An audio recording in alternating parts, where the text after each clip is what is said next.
Why is everyone suddenly obsessed with this little mischievous creature? From sold-out toy shelves to viral videos, Labubu has exploded into a global sensation. But what's behind the hype? Is it just another passing trend, or something bigger? Let's dive into the world of Labubu and discover how this quirky monster became a pop culture icon. Labubu isn't just a toy. It's the creature everyone's been talking about, the same one dominating TikTok trends, flying off toy shelves, and turning casual fans into die-hard collectors overnight. You just saw the frenzy, but why is this little monster at the center of it all? The answer lies in its origin, its design, and the powerful machine behind it. Created by the monster's artist Kasing Lung and launched into fame by Mart, Labubu has captured the hearts of collectors and creators around the world. But its rise wasn't accidental. This is the story of clever branding, exclusivity, nostalgia, and emotional design, all packed into a tiny monster's grin. In this video, we'll uncover the origin of Labubu, why it resonates with so many people, and how it became a juggernaut in art toys, streetwear, and digital culture. Labubu's rise can't be told without understanding the machine behind it, Mart.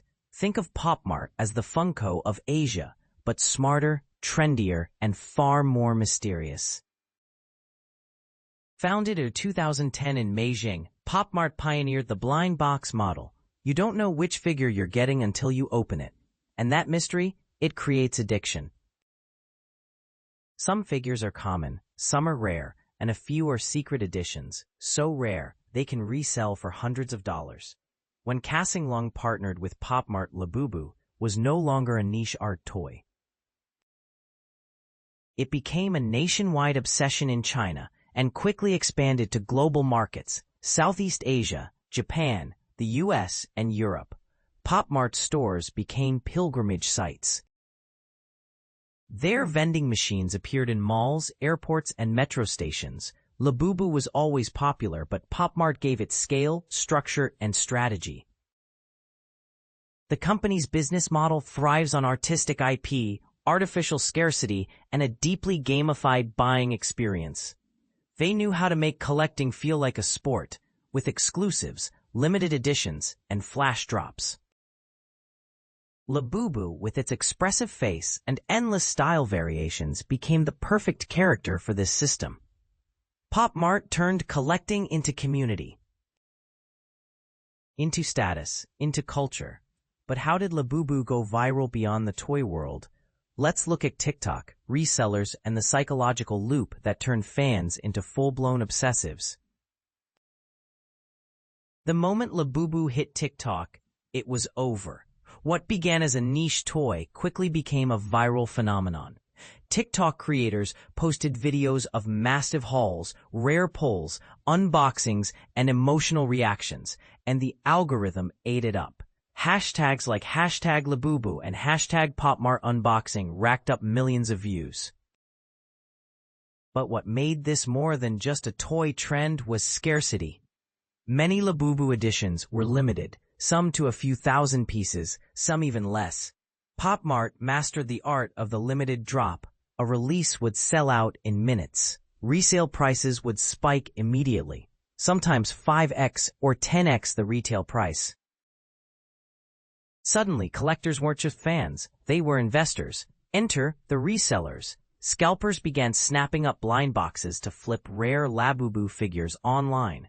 Marketplaces like eBay, Chanyu, and StockX-style resellers in Asia started listing ultra-rare versions at jaw-dropping prices. Some fans were angry, others just wanted in on the action.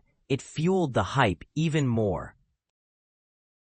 And behind it all, Mart kept the machine running with constant releases, collaborations, and exclusive events.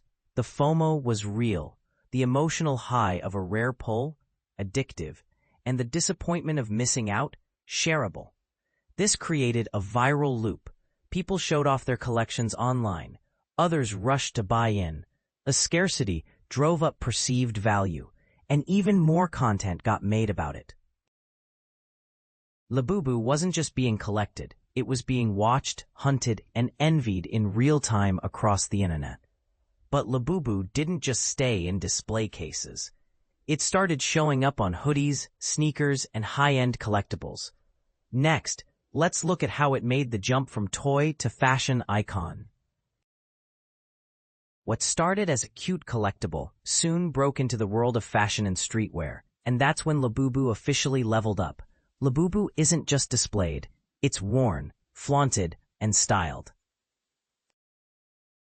Fans began incorporating Labubu designs into everyday outfits, not just through unofficial merch, but through licensed fashion collaborations. Mart and Kasing Lung saw the opportunity and partnered with select designers to create limited edition apparel drops, shirts, hoodies, even Labubu-themed sneakers. Streetwear culture, already built on scarcity and hype, welcomed Labubu with open arms. And because Labubu is visually distinctive, big grin, expressive eyes, oversized ears, it worked perfectly as a fashion statement. It added personality, mischief, and nostalgia all at once. This wasn't about wearing a brand. It was about belonging to a fandom, one that blurred the lines between art, toy culture, and fashion. And just like with the toys, fashion releases were limited. Drops were timed. Fans would camp online or at Mart stores to grab exclusive collabs before they vanished. On Instagram and Xiaohongshu, Labubu outfits became a form of self-expression. TikTok creators began styling Labubu core outfits. It was colorful, quirky, and infused with youth culture, especially popular among Gen Z collectors across China, Southeast Asia, and Japan. Some fashion-forward collectors even began creating custom Labubu accessories, earrings, bags, makeup collabs, turning the character into a lifestyle brand. This evolution proved something big. Labubu wasn't just a figure, it was an aesthetic. But even massive hype comes with criticism. In the next chapter, we'll explore the dark side of Labubu mania, from scalping and oversaturation to collector burnout. Every phenomenon, no matter how exciting, eventually faces backlash, and Labubu's meteoric rise has started to show cracks in its shiny, toothy smile. Let's talk about scalping first. As Labubu's value skyrocketed, it attracted flippers, people who didn't care about the art, the story, or the creator. They were there to buy up blind boxes in bulk, crack them open, and immediately list rare figures online for huge markups. For casual fans, this turned a fun collecting hobby into a frustrating, expensive game. The joy of discovering Labubu was replaced by the stress of missing out. And as prices soared, many longtime collectors began to drop out. Then came the issue of oversaturation. Mart, realizing they had a hit on their hands, ramped up production. New Labubu series dropped every few months, sometimes faster. Themed editions, holiday editions, collaborations. It became harder and harder to keep up. Collectors started asking, is there too much Labubu? Critics pointed to a decline in figure quality and originality. Some fans accused Mart of focusing more on profits than preserving the character's soul. Social media comments shifted from praise to frustration, especially among early fans who felt the magic was fading. And yet, despite these concerns, Labubu continues to sell out. Why? Because it's more than hype. There's still deep affection for the character. For many, Labubu represents creativity, emotion, and nostalgia.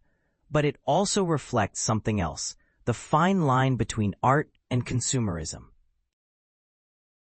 In the next chapter, we'll look at what happens next. Can Labubu survive the hype cycle and build a lasting legacy? So after all the hype, the drops, the drama, what's next for Labubu? The character sits at a crossroads. On one side, there's the risk of fading buzz. We've seen it before, from Beanie Babies to Funko Pops, where once hyped collectibles lose their magic under the weight of overproduction and market fatigue. But Labubu isn't just a product. It's a character with real emotional depth and a strong creative origin. That gives it an edge. Mart is now expanding aggressively beyond Asia, with stores opening in Europe, North America, and the Middle East. They're also exploring digital collectibles, NFTs, mobile games, and even animated content, introducing Labubu to entirely new audiences who may never touch a blind box. Meanwhile, fans are still engaged. Communities continue to grow. DIY customizers breathe new life into the character. Collectors post stories and display tips daily. And as long as Kasing Lung remains creatively involved, Labubu retains a kind of artistic soul that many pop culture toys lack. But the challenge ahead is clear. How do you evolve Labubu without losing what made it special? More storytelling? More animation? A film? Fewer drops? Better quality control? That remains to be seen. Labubu isn't just a toy. It's a cultural mirror, reflecting our love for character, our hunger for rarity, and our desire to connect through things we can hold, style, and show off. It started as a quiet monster in an artist's sketchbook and turned into a global symbol of modern collecting. Love it or hate it, Labubu is here, and it's not done evolving. If you enjoyed this video, make sure to like, subscribe, and share it with a fellow collector. And let us know in the comments, what's your favorite Labubu figure?